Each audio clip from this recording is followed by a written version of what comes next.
삶의 기적을 일으키는 30분 예배를 시작하도록 하겠습니다. 하나님께서 오늘 우리에게 주신 말씀은 사도행전 5장 17절에서 21절까지 말씀입니다. 이 말씀 제가 봉독하도록 하겠습니다. 대제사장들과 그와 함께 있는 사람, 즉 사두개인의 당파가 다 마음에 시기가 가득하여 일어나서 사도들을 잡아다가 옥에 가두었더니 주의 사자가 밤에 옥문을 열고 끌어내어 이르되 가서 성전에 서서 이 생명의 말씀을 다 백성에게 말하라 하매 그들이 듣고 새벽에 성전에 들어가서 가르치더니 대제사장과 그와 함께 있는 사람들이 와서 공회와 이스라엘 족속의 원로들을 다 모으고 사람을 옥에 보내어 사도들을 잡아오라 하니 아멘. 오늘도 이 시간 하나님께서 우리에게 주신 말씀을 듣기 전에 잠시 기도하는 시간 갖도록 하겠습니다. 하나님 아버지 감사합니다.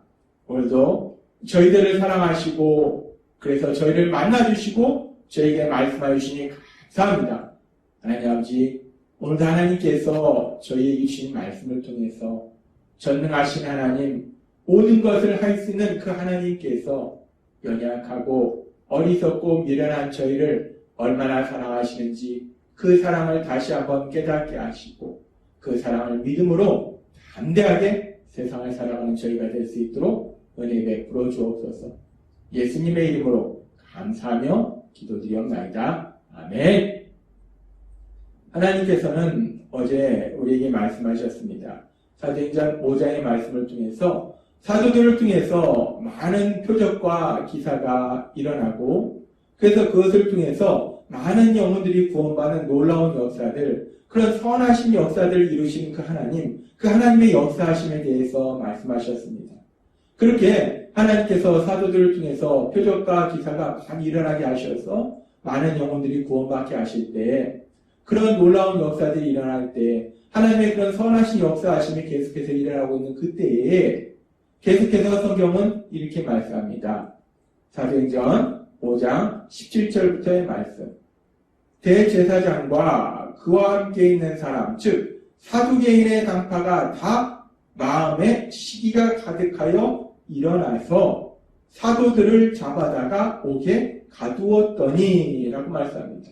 그렇게 하나님께서 사도들을 통해서 많은 표적과 기사를 통해서 영혼권의 놀라운 역사들을 이루고 있는 그때에 하나님의 선하신 역사하심이 일어나고 있는 그때에 대제사장과 사두개인들, 대제사장의 무리들이 시기가 가득해서 마음의 시기가 가득해서 사도들을 잡아 옥에 가두는 감옥에 가두는 그 일에 대해서 기록하고 있습니다. 그런데 이렇게 대제사장 무리들이 사도들을 잡아 가두는 것은 이 사도행전 5장뿐만 아니라 우리가 알다시피 사도행전의 4장에서도 보면은 또 한 번 그렇게 사도들을 잡아 가두는 그런 일을 볼 수 있습니다. 베드로 사도가 나면서부터 걷지 못하는 사람을 예수님의 이름으로 명령함으로 인해서 선포함으로 인해서 깨끗하게 치료하는 그런 놀라운 기적을 행하고 그래서 그 기적으로 인해서 많은 사람들이 모였을 때 베드로 사도가 예수님의 부활하심에 대해서 전합니다. 그렇게 베드로 사도가 많은 사람들에게 예수님에 대해서 구원자로 오신 그 예수님에 대해서 전할 때에 그때도 이 대제사장 무리가 사도들을 잡아서 감옥에 가둡니다. 그때는 사도행전 4장 2절에 이렇게 말씀합니다. 예수 안에 죽은 자의 부활이 있다고 백성을 가르치고 전함을 싫어하여 라고 얘기합니다.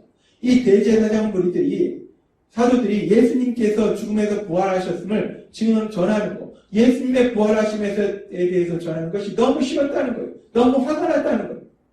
그래서 자기들이 화가 나니까 싫으니까 이 사도들을 잡아 가두었습니다. 그런데 그렇게 예수님의 부활하심을 전하는 것이 너무 싫기 때문에 잡아 가두었는데 이번에도 비슷한 이유로 지금 사도들을 잡아 가둘 때 이번에는 뭐라고 말씀하십니까? 사도행전 5장 17절은 이렇게 말씀하십니다. 대제사장과 그와 함께 있는 사람, 즉 사두개인의 당파가 다 마음의 시기가 가득하여 일어나서 라고 말합니다. 마음의 시기가 가득하여 이 사도들을 잡아서 감옥에 가두었다라고 말씀합니다. 대제사장들, 사두개인들, 이들은 하나님을 잘 믿는 사람들이라고 주장하는 사람들입니다. 뿐만 아니라 하나님을 믿는다, 하나님께 선택받은 그 이스라엘 백성들의 영적 지도자 역할을 하는 사람들이에요. 그래서 누구보다도 하나님의 말씀에 대해서 잘 알고 있다 주장했고, 그래서 그 하나님의 말씀을 백성들한테 가르치고, 백성들에게 하나님의 말씀대로 사는 본을 보여줘야 될 사람들이 이 대제사장과 서기관들이에요. 이 대제사장 무리입니다. 그런데 지금 그렇게 하나님의 말씀대로 사는 본을 보여야 될 그 대제사장 무리들이 하나님의 말씀대로 사는 것이 아니라 자신들의 생각과 자신들의 욕심대로 살고 있더라는 거예요. 그래서 그 마음에 시기가 가득하더라는 겁니다. 지금 이 대제사장 무리들은 사도들을 통해서 표적과 기사가 행해지고 그로 인해서 영혼권의 역사가 일어나고, 그래서 백성들이 이 사도들을 따르는 사도들이 백성들에 대한 영향이 커져감을 보면서 자신들이 영적 지도자고 자신들의 백성들에 대한 영향력보다 사도들의 영향력이 더 커져가는 그 일을 보면서 마음에 시기가 가득한 거예요. 아니, 쟤네가 뭔데 우리보다 더 강력한 영향력을 행사하냐? 쟤네가 뭐냐? 마음에 시기가 가득한 겁니다. 지금 이들이 사도들을 잡아 가둔 것은 사도들이 하는 말이나 사역이 하나님의 말씀과 다르다거나 하나님의 뜻과 다르기 때문에 잡아서 가두는 것이 아니고, 그냥 사도들이 하는 것이 싫고, 그리고 특별히 사도들이 백성들에게 영향력이 점점 커져가는 그 모습이 시기 질투가 나더라는 겁니다.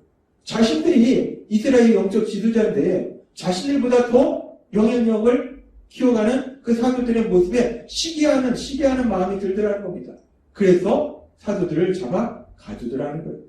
우리는 이런 대제사장과 사두개인들의 모습을 보면서 참 마음이 슬픕니다.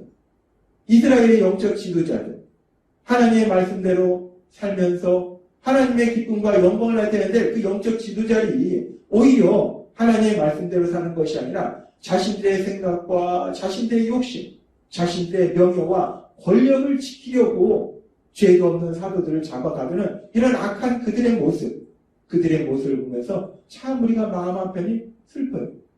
그러면서 그렇게 사도들이 이 악한 이 대제사장 무리에 의해서 감옥에 갇히게 되는데, 이 악한 대제사장 무리들이 사도들을 잡아서 감옥에 가두는데 성경은 계속해서 이렇게 말씀합니다. 사도행전 5장 19절 말씀.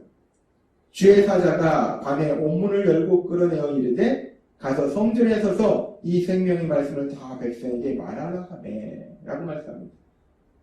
악한 대제사장 무리들은 사도들을 잡아서 감옥에 가두었는데 그들이 믿는다고 주장하는 하나님, 그 하나님은 사도들을 감옥에서 풀어주시는 기적을 행하시더라는 거예요.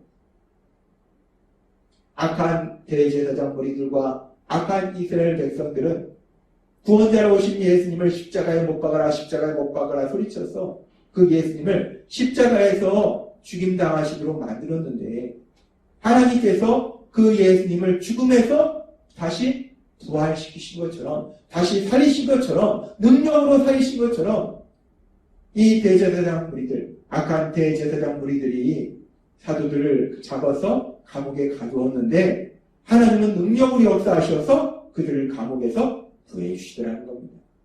우리는 오늘의 이 말씀을 통해서 다시 한번 우리가 믿는 하나님이 어떤 하나님입니까?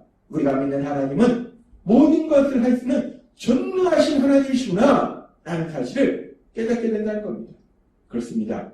우리가 믿는 하나님은 모든 것을 할 수 있는 전능하신 하나님이심을 믿습니다.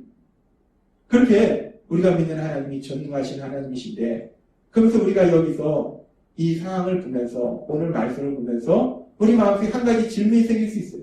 지금 하나님께서는 기적을 행하셔서 사도들을 감옥에서 구해주십니다. 그렇게 사도들을 감옥에서 구해주신 그 하나님, 그렇게 기적을 행하시는 그 하나님, 능력의 하나님이 그렇다면 이 악한 대제사장의 무리들, 사도들을 계속해서 감옥에 가두는 이 대제사장 무리들에게 무서운 재앙을 내리실 수 있을 텐데 왜 하나님은 그 능력으로 이 악한 대제사장 무리들에게 무서운 재앙을 내리시지 않으실까 하는 우리 안에 질문이 생길 수 있어요. 뿐만 아니라 독생자 예수님을 십자가에 못 박도록 한 이 악한 대제사장 무리들, 하나님은 그 예수님을 죽음에서 다시 살리시는 놀라운 능력을 보여주셨어요. 그렇게 예수님을 다시 살리실 수 있는 그 하나님이, 그 능력의 하나님이 그렇다면 예수님을 십자가에 못 박도록 만든 그 악한 대제사장 무리들과 이스라엘 백성들에게 무서운 재앙을 내리실 수 있는데, 그런데 하나님은 그들에게 무서운 재앙을 내리시지 않다는 겁니다. 하나님은 능력의 하나님이십니다. 기적을 행하시는 하나님이세요. 사도들을 감옥에서 구해주신 하나님, 예수님을 죽음에서 부활시키신 하나님, 그렇게 능력의 하나님이신데 그 능력의 하나님이 왜 이 악한 대제사장 무리들을 그대로 놔두실까? 왜 이 악한 대제사장 무리들에게 능력으로 무서운 재앙을 내리시지 않는 것일까? 우리 안에 이런 질문이 생길 수 있다는 거예요. 그러면서 우리가 이 질문에 대한 해답을 성경의 말씀을 통해서 우리가 찾을 수 있습니다. 성경의 말씀에 보면은 이스라엘 백성들이 하나님의 말씀대로 선한 삶을 사는 것이 아니라 악한 삶을 살고 있을 때, 그래서 이제 그들이 조금 있으면 바벨론에게 멸망당하는 그런 상황 속에 있을 때 하나님께서는 선지자 예레미야를 통해서 그런 악한 이스라엘 백성을 향해서 이렇게 말씀하십니다. 예레미야 29장 11절 말씀. 나 여호와가 말하노라. 너희를 향한 나의 생각은 내가 아나니 재앙이 아니라 곧 평안이요 너희 장래에 소망을 주려 하는 생각이라 라고 말씀합니다. 악한 이스라엘 백성들, 그 악한 이스라엘 백성들을 향해서 하나님께서 말씀하실 때 내가 너희에게 주고자 하는 것은, 내가 원하는 것은 너희에게 재앙을 주고자 하는 것이 아니다. 나는 너희에게 재앙을 주는 것을 원하지 않는다라고 말씀하십니다. 아니 오히려 나는 너희에게 평안을 주고 소망을 주려는 것이 내가 원하는 것이다 라고 말씀하신다는 거예요. 하나님께서는 그 악한 이스라엘 백성을 향해서 능력으로 무서운 재앙을 내리시기를 원하시는 것이 아니라 그들에게 평안을 주시고 소망을 주시기를 원하신다라고 말씀하신다는 겁니다. 그런 하나님은 이제 우리 예수님을 통해서, 예수님의 십자가 죽으심과 부활하심을 통해서 우리를 죄에서 구원하시는 그 구원의 사역을 이루신 이후에 베드로 사도를 통해서 베드로후서 3장 9절에서 이렇게 말씀하십니다. 주의 약속은 어떤 이들이 더디다고 생각하는 것 같이 더딘 것이 아니라 오직 주께서는 너희를 대하여 오래 참으사 아무도 멸망하지 아니하고 다 회개하기에 이르기를 원하시느니라 라고 말씀합니다. 하나님께서는 오래 참으신다는 거예요. 무엇을 오래 참으시는가? 악한 자들에 대해서 오래 참으신다는 거예요. 악한 자들이 악을 행하는 그 행위에 대해서 오래 참으신다는 거예요. 오래 참으신다는 것은 악한 자들이 악을 행하고 있을 때 그들에게 능력으로 무서운 재앙을 내리시는 것을 내리시지 않고 참고 계신다는 거예요. 왜 하나님이 참고 계시는가? 베드로서 3장 9절의 말씀처럼 하나님은 그렇게 오래 참으셔서 모든 사람들이 회개하기를 원하신다는 거예요. 모든 사람들이 자신들의 죄를 회개하고 구원받기를 하나님은 원하신다는 겁니다. 그렇습니다. 오늘 말씀을 통해서 우리가 알 수 있는 것은 하나님은 모든 것을 할 수 있는 전능하신 하나님이시라는 거예요. 하나님은 우리 예수님을 죽음에서 다시 살리시는 능력의 하나님이시고 그 예수님은 그 예수님에 대해서 전하다가 감옥에 갇힌 사도들, 그 사도들을 감옥에서 구해주시는 능력의 하나님이시라는 거예요. 그렇게 모든 것을 할 수 있는 그 능력의 하나님, 그 능력의 하나님이 근데 이상하게도 그렇게 악을 행하는 대제사장 무리들을 그대로 두신다는 거예요. 그들에게 능력으로 무서운 재앙을 내리시지 않고 왜 그들을 그대로 두실까? 왜 무서운 재앙을 내리셔서 그들을 당장이라도 절반 멸망받게 하고 당장이라도 그들에게 죽음을 맞이하도록 만실 수 있는데 왜 하나님께서 오래 참으실까? 하나님께서는 오늘 후서 3장 9절의 말씀을 통해서 우리에게 말씀하시고 하나님께서 오래 참으셔서 모든 사람들이 다 하게 하여 구원받기를 원하신다는 겁니다. 그렇습니다. 우리는 오늘 말씀을 통해서 악한 대제사장 무리들을 보고 또 모든 것을 할 수 있는 능력의 하나님을 보면서 오늘 말씀을 통해서 다시 한번 하나님이 우리에게 깨닫게 하시고 우리 하나님은 모든 것을 할 수 있는 능력의 하나님이신데 그 능력의 하나님은 어리석고 미련하고 죄를 짓는 우리들을 불쌍히 여기시고 사랑하신다는 거예요. 그래서 오래 참으셔서 그 모든 사람들이 멸망으로 가지 아니하고 영원한 생명을 얻도록 하나님이 주시는 그 참된 행복을 누리도록 하나님께서 기다리신다는 겁니다. 그렇습니다. 우리 하나님은 그렇게 사랑의 하나님이시라는 거예요. 오래 참으시는 그런 사랑의 하나님. 그런데 그 사랑의 하나님이 우리가 우리의 죄를 회개하고 예수님을 구주와 주님으로 믿음으로 인해서 이제 우리의 아버지가 되심을 믿습니다. 그 사랑의 하나님이 우리의 아버지시기에 우리가 그 사랑의 하나님 안에서 우리 하나님 아버지께서 주시는 참된 행복을 마음껏 누리고 아직도 그렇게 좋으신 우리 하나님을 알지 못하는 세상 사람들에게 좋으신 하나님을 전하는 귀한 삶을 사시는 여러분이 되시길 주님의 이름으로 축원합니다. 기도하겠습니다. 하나님 아버지 감사합니다. 오늘도 주신 말씀처럼 우리 하나님은 모든 것을 할 수 있는 전능하신 하나님이신데 또한 우리 하나님은 어리석고 미련한 우리 모두를 불쌍히 여기시고 사랑하는 사랑의 하나님이심을 다시 한번 기억해 하시니 감사합니다. 우리가 늘 그 사랑의 하나님 안에 거함으로 인해서 하나님이 주신 참된 행복을 누리며 그 좋으신 하나님을 세상 가운데 전하는 귀한 삶을 살아가는 저희 모두가 될 수 있도록 은혜 베풀어 주옵소서. 예수님의 이름으로 감사하며 기도드리옵나이다. 아멘.